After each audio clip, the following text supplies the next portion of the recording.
co-powered by Techno.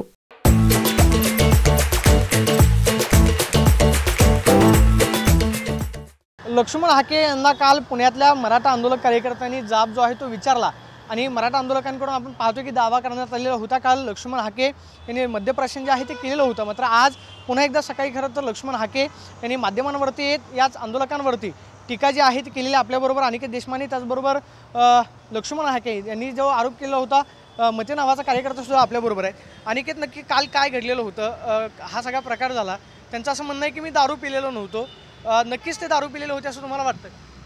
एकतर आपण video पाहिल्यात, सगळ्या व्हिडिओमध्ये कळतंय माणूस दारू पिला का नाही। त्यांना उभंही राहता येत नव्हतं, आमचे मते असतील पायगुडे असतील ते त्यांना ॲक्च्युली धरत होते। त्यांनी दारू पिलेली आहे, स्वतः मते तिथं राहिला आहे, मते त्यांना तिथं भेटला त्यावेळेस त्यांचा एक कार्यकर्ता बिअरच्या बॉटल घेऊन आला आणि बिअरच्या बॉटल घेऊन आल्यानंतर तो त्या कार्यकर्त्याला म्हणला, अरे हे काय करतोय तू, हे काय माझ्यासमोर आणतोय, म्हणजे असं त्यांनी बनाव तिथं केला। त्यानंतर मते तिथनं निघाले, त्यांच्या रिक्षात बसले, रिक्षात बसल्यानंतर त्यांनी त्या बॉटल घेतल्या आणि इथं एक गोठा होता जवळ। बरं, तो डोंगरावर आहे, ते म्हणतात मित्राच्या घरी होतो, तर तो एवढ्या डोंगरावर आहे, आम्ही तुम्हाला तिथे घेऊन जाऊ शकतो आणि तुम्हाला तिथे गेल्यानंतर कळेल। तिथं गेल्यानंतर त्या गोठ्यात त्यांनी ती दारू पिली। मग त्यांचा मला फोन आला की अनिकेत भाऊ असा असा विषय आहे की जे हाके आपल्या छत्रपती संभाजीराजांना त्यांनी त्या दिवशी अर्वाच्य भाषेत शिवीगाळ म्हणायला हरकत नाही असं चुकीचं बोलले, त्यानंतर जरांगे पाटलांबद्दलही ते चुकीचे विधान करत होते। तर कुठंतरी ते म्हणले की आपण याच्यावर त्यांना जाब विचारला पाहिजे। काय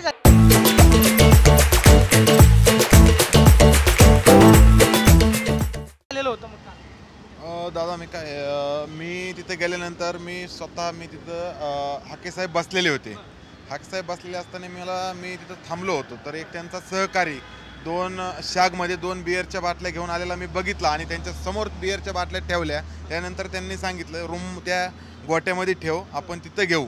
तिथं त्यांनी दारू घेतली। दारू घेतल्यानंतर मी संपर्क केला, आमच्या म्हणजे मराठा सेवक त्यांना संपर्क केला की दादा आपण तिथं जाऊ आणि त्यांना विचारू, आपल्याला काय त्यांना गालबोट काय लावायचं नाही, पण एक आपण शिस्तीत आपल्याला विचारू की बाबा तुम्ही असं का करताय, तुम्ही आमचे जरांगे पाटील असतील किंवा संभाजीराजे असतील यांच्याबद्दल का शब्द वापरताय। फक्त हे आम्ही विचारण्याचा प्रयत्न केला असता त्यांनी आम्हाला शिवीगाळ केली आणि जीवे मारण्याची त्यांच्या मुलांनी त्यांना बिअर पिताना समोर बघितलं असं तुमचा दावा आहे? हो, बिअर पिताना आम्ही समोर बघितलं असं माझा दावा आहे। मात्र त्यांनी आज आरोप केला तुमच्यावरती की मते नावाचा जो कार्यकर्ता आहे त्यांचे CDR जे आहे ते चेक करा, त्यांनी कट जो आहे तो रचला आणि या सगळ्या प्रकरणामध्ये मला गोवण्याचा प्रयत्न केला। नाही, कारण की काय CDR चेक करा ना, काय प्रॉब्लेम नाही, आम्ही मराठा सेवक आहेत, आम्हाला भीती नाही, कारण की आम्हाला कोणी सांगितलेलं नाही। आम्ही जे मराठा समाजासाठी आमचं काम करतोय हे अख्खे पुणे जिल्ह्याला माहिती, ऑल महाराष्ट्राला माहिती आहे, त्याच्यामुळे CDR चौकशी केली तरी काही प्रॉब्लेम नाही आहे दादा।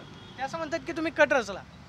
नाही नाही, काय प्रॉब्लेम, कट रचलेला नाही आमचं, काय नाही काय नाही। ते असं म्हणतात की ते माझ्या मागावरती होते आणि कट रचला आणि हा सगळा बनाव जो आहे तो त्यांच्याकडून करण्यात आला, मी एकटा होतो, एकट्याला गाठून हा सगळं करण्याचा प्रयत्न करतो। हे बघा, कोणताही कट रचण्याचा विषयच येत नाही। त्यांनी जे भाष्य केलं होतं ते दुसऱ्यावर दारूच्या ह्याच्याने केलं होतं, त्यामुळे ते दारू पिताना सापडले म्हणून आम्ही त्यांना तिथं जाब विचारण्यासाठी गेलो। दुसरी गोष्ट अशी की साहेब तुम्ही सांगा, जर एखाद्या व्यक्तीला आपल्याबरोबर दुसरा कार्यकर्ता पायगुडे सुद्धा आहेत, काल काय घडलेलं होतं नक्की? तुम्ही त्यांना समोर दारू पिताना पाहिलं आहे असं तुमचं म्हणणं आहे? यांनी बघितलं, आम्हाला बोलवलं, तर आम्हीच बनलं की साहेबांना विचारू की तुम्ही जरांगे पाटलांबद्दल अपशब्द बोलताय, परत आमचे संभाजी महाराजांबद्दल अपशब्द बोलताय, दारू संबंधी बोलले होते म्हणून आपण दारू पिताना त्यांना पकडलं, बाकी विषय काय नव्हता। आणि आम्ही त्यांना प्रेमाने सांगत होतो की बाबा तुम्ही दारू पिताना आम्ही तुम्हाला पकडले आणि तुम्ही आमच्या माणसाबद्दल दारूबद्दल म्हणजे कट रचला, मला एकट्याला गाठून आम्हाला आम्ही मारायला गेलो असतो तर आम्ही मोकळे गेलो असतो का?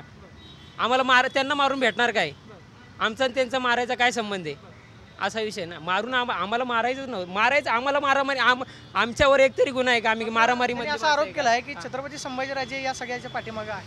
अजिबात काही नाही, राजेंचा आमचा काही संबंध नाही, पण राजे हा विषय सगळ्यांचा भावनिक आहे, शिवाजी महाराजांचे वंशज आहेत, त्यामुळं आम्हाला ते कुठंतरी चुकीचं वाटलं। त्यांनी चुकीचं की जे विशालगडावर ते झक मारायला गेलते का, ते कुठल्या अवस्थेत असतात आणि जरांगे पाटलांबद्दलही ते चपटी हा शब्द त्यांनी वापरला होता, त्या अनुषंगाने आम्ही त्यांना ते दारू प्यायचे आम्हाला भेटले। संभाजीराजेंनी कट रचला हा सगळा, हा याच्या पाठीमागे संभाजीराजे नाही, महाराजांचा ह्याच्यामध्ये काही रोल नाही आहे, की आम्ही मराठा सेवक म्हणून जे आम्ही छत्रपती शिवाजी महाराजांना छातीवर घेऊन फिरतो आणि त्याच राजांचे वंशज आहेत, संभाजी महाराज त्यांच्याबद्दल तुम्ही दारू पिऊन हिंडतात, हे करतात ते करतात असं बोलतात आणि तुम्ही स्वतः दारू पिताय, तर तुम्ही दारू पिताय हे काय हे आम्ही त्यांना दाखवून दिलंय. मात्र आता ते असं म्हणतात की आम्ही घाबरणार नाही, आता तुम्ही एकट्याला गाठून हे केलं, धमक असेल तर समोर या. जय शिवराय. काल आम्हाला संध्याकाळी 5:30-6च्या सुमारास कानावर आलं की हाके इकडे टिळेकर नगरला आलेले आहेत. त्या अनुषंगाने पुण्यातील मराठा सेवक सगळे सुधीर भाऊ असतील, समीर भाऊ पायगुडे असतील, अनिकेत भाऊ असतील, रमेश पाटील, मी स्वतः आम्ही सगळे तिथे गेलो होतो आणि त्यांना आम्ही रंगेहात पकडलेलं आहे. ते जर स्वतःला कोणताही कट नव्हता, ते जर स्वतःला एवढे ओबीसीचे मोठे नेते समजत आहेत, ते उपोषण करत आहेत आणि पाटील हॉस्पिटलला ॲडमिट झाले की हे पण ॲडमिट होत आहेत आणि डिस्चार्ज घेतला की दुसऱ्या दिवशी ते दारू प्यायला त्यांना तलफ होते. हे त्यांना दाखवायचं आहे का? हे अशी समाजाची ते दिशाभूल करत आहेत. ओबीसी कालचा कट कुठलाही रचलेला नव्हता, कालचा कुठलाही कट नव्हता. हे त्यांनी फक्त हे झाकण्यासाठी, शांत करण्यासाठी, त्याला गालबोट लावण्यासाठी ती केलेला आरोप आहे. मुळात ज्यावेळेस पुण्याचे अखंड मराठा समाजाचे बांधव मुंबईला मनोजदादांचं उपोषण सुटावं म्हणून गेले होते, त्यावेळेस सुद्धा त्यांनी एक स्टेटमेंट केलं होतं की पुण्यातले लोक गेले आणि बघा हे कसे बोलत आहेत. आमच्यात आणि दादांच्या मध्ये समन्वय झाला नव्हता. आता पुढची भूमिका काय अनिकेत? आता काय आम्ही आता आमच्या वकिलांना सगळ्यांना घेऊन पोलीस स्टेशनला जाणार आहे. ABP माझाच्या माध्यमातून आम्हाला सकाळी बातमी कळाली की आमच्या 20-25 जणांवर गुन्हे दाखल केलेत आणि स्वतः हाके नागपूरला गेलेले आहेत. बरं, नागपूरला मग हाके नागपूरलाच का गेले पुण्यातनं अर्जंट, आणि आमच्यावर 20-25 जणांवर गुन्हा दाखल करायचा संबंध काय?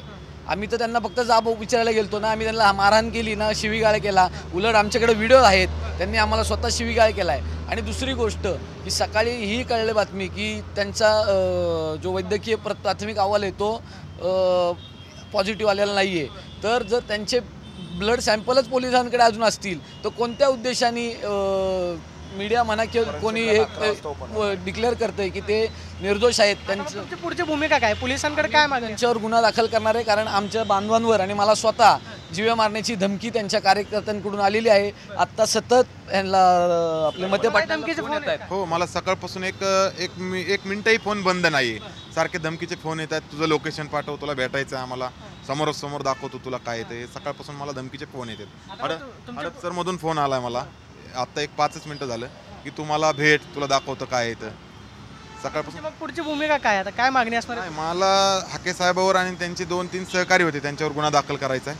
हां, आणि त्यांनी डिपार्टमेंट समोर आणि आम्ही ज्यावेळेस भेटलो त्यांच्या सर्व मराठा समाजासमोर त्यांनी ऑन कॅमेरा धमकी दिली की तुला 2 महिन्यात संपवणार म्हणून, अशी मला त्यांनी धमकी दिली आहे. तुम्ही गुन्हा दाखल करण्याची? गुन्हा दाखल करणार 100%. मात्र त्यांनी तुमची पार्श्वभूमी तपासा असंही सांगितलं की त्यांची पार्श्वभूमी काय? काय प्रॉब्लेम नाही ना, तुम्ही तपासा ना. रिक्षावाला हा, रिक्षावाला आहे मी. हा, रिक्षा चालवतो मी. हे पार्श्वभूमी आपली काही नाही आहे. रिक्षा चालवतो आणि मराठा समाजाचं काम करतो मराठा सेवक म्हणून. माझ्यावर जी वेळ आली ती माझ्या समाजातल्या मुलाबाळावर वेळ येऊ नये म्हणून मी हे करतोय. आज पोलीस स्टेशनला तुम्ही जाणार? आम्ही वकिलांसोबत आता पोलीस स्टेशनला जाणार आहे आणि आम्ही गुन्हा दाखल करण्याची मागणी करणार आहोत. तर आता आपण पाहतोय की सगळे कार्यकर्ते सांगतायत की अजूनही पोलिसांकडे आमची मागणी आहे. वकिलांसोबत आम्ही पोलीस स्टेशनला जातोय. मात्र लक्ष्मण हाके यांनी जे खरं तर आरोप केलेले होते की मते या खरं तर कार्यकर्त्याची पार्श्वभूमी जी आहे ती तपासा. ते सांगतात की मी रिक्षाचालक आहे, माझ्यावरती जी वेळ आलेली आहे ती इतरांवरती कोणी येऊ नये. मात्र कालचा जो डाव म्हणजे कालची घटना घडली तो कोणताही पूर्वनियोजित कट नव्हता. तर आम्ही छत्रपती संभाजीराजेंबद्दल त्याचबरोबर मनोज जरांगेंबद्दल लक्ष्मण हाकेंनी जे वक्तव्य केलेलं होतं त्याबद्दल त्यांना जाब विचारा अशी प्रतिक्रिया या सगळ्या कार्यकर्त्यांनी दिल्याचं आपल्याला पाहायला मिळतं. कॅमेरा पर्सन तुषार ननवरेसह प्रदीप कापसे, TV9 मराठी, पुणे. को पावर्ड बाय टेक्नो.